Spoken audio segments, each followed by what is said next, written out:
My dear, you have always asked me about my recent sailing trip to the Baltic Sea. This year, finally, I took my time to enjoy the food as well. They say the Baltic Sea is where rock stars find peace.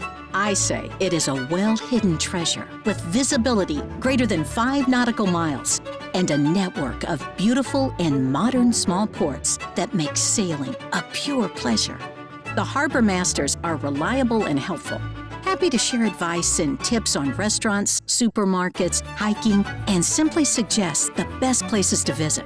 One of the fastest internet connections available almost everywhere. And let me tell you more.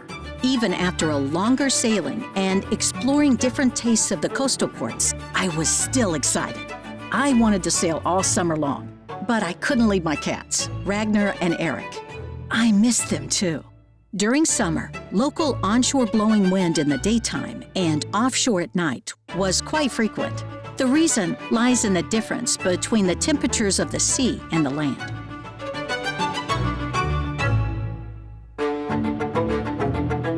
My old friend at Pavolosta let me try his new boat in these bumpy waves.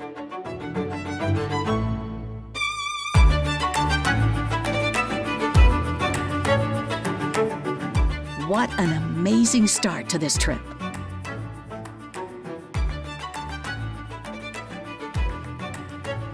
I just couldn't resist trying this local carrot and potato tart with rye bread. No doubt it's protected by Europeans' traditional specialty guaranteed mark. Splendrosis, it is called. Of course, we took some on board before sailing to the pearl of the Baltic Sea, Riga. The center of Riga is about 7 miles from the sea, and the marina is just in the heart of the city. Did you know that Riga was a member of the Hanseatic League? There is so much to explore around the old town, including Art Nouveau architecture and the biggest European market, where I had some words with local farmers to find out more about the traditions of local food seasoning. The former Zeppelin hangars are now homes to the local products. Salad with goat cheese and beets and grass-fed tartar was a delicate surprise in this city, with the port in the heart. Apart from food, I visited the Gulf of Riga Regatta that was happening at the same time. Probably we should try it again next year. Next stop, Salacgrīva Port. While sporting yachts were competing, I enjoyed my leisure time on the cruise and stayed at Salacgrīva Modern Port. We turned our sails to Pärnu.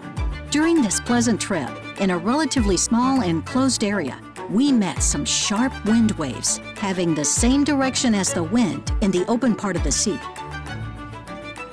Pärnu and its yacht club of more than 100 years is the biggest port in southwest Estonia. According to the ancient story, young lovers must walk to the end of the mole and seal their love with a kiss there. Doing so would bring the lovers eternal love. Yes, the curd is used almost in every dessert, like dill in Latvian cuisine.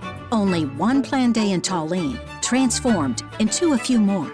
The Old City Marina at the foot of the Old Town is a modern marina with floating docks, yacht club, free Wi-Fi, conference room, sauna, restaurant, and supermarket.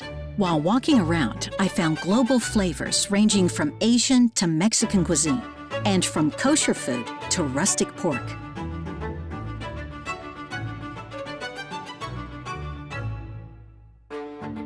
Good that food here can suit all taste buds.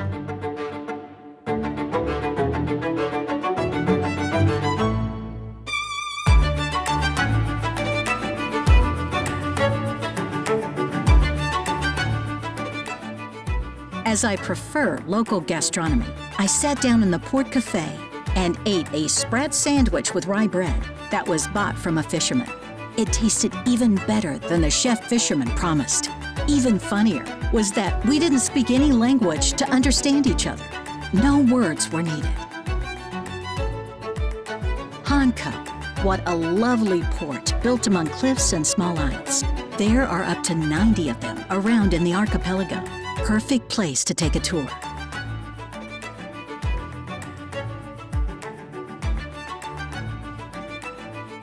Sailing the Baltic Sea immediately made me feel at home there. And the existing infrastructure for yacht tourists exceeds all expectations. The beautiful landscapes with their many beaches, forests, and reed banks, and heartwarming locals inspired the crew to come back next year. So glad all the recipes for my trip are written down, and I can pass this joy to you, my dears. Now it's your time to sail the Baltic Sea and try authentic foods.